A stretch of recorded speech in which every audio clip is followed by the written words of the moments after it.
There is a concept called riwayah bil ma'na and riwayah bil lafz.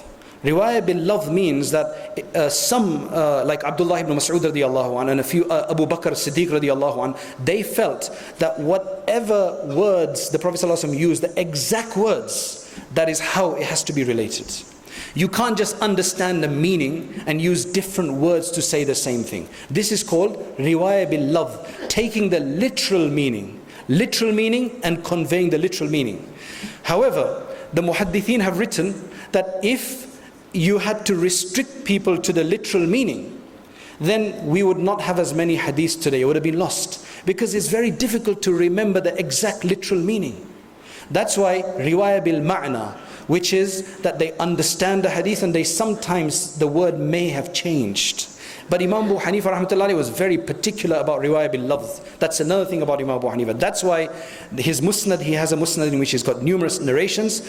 So these are two reasons. One is riwayah bil lafz, he was very particular about, and number two, he wanted hadith to practice upon them. So in order to finish my talk, I just want to mention that the whole concept of questioning this idea is a very recent concept.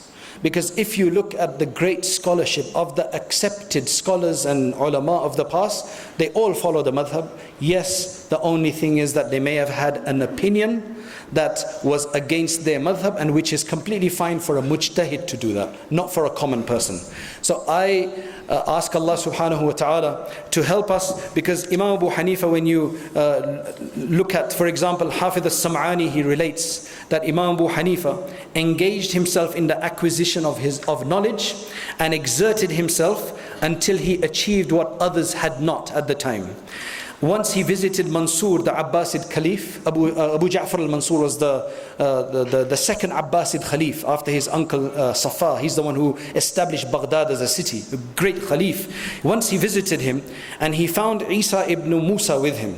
Isa ibn Musa said to Mansur, "This is the scholar of the world today." These are the people of his time praising him. And one more quote I'll mention is Abdullah ibn al-Mubarak rahmatullahi alayhi relates that I entered Kufa and I inquired from the scholars as to who is the most learned person in this city. They told me Abu Hanifa rahmatullahi alayhi. Then I inquired from them as to who was the most devout worshipper, abid, devout worshipper, and the one who was most occupied in acquiring sacred knowledge. And they said, Abu Hanifa rahmatullahi alayhi. Every good characteristic that I asked about, what about this, what about that, they always said, we don't know anybody with that characteristic, who that characteristic could be more better attributed to than Imam Abu Hanifa rahmatullahi alayhi.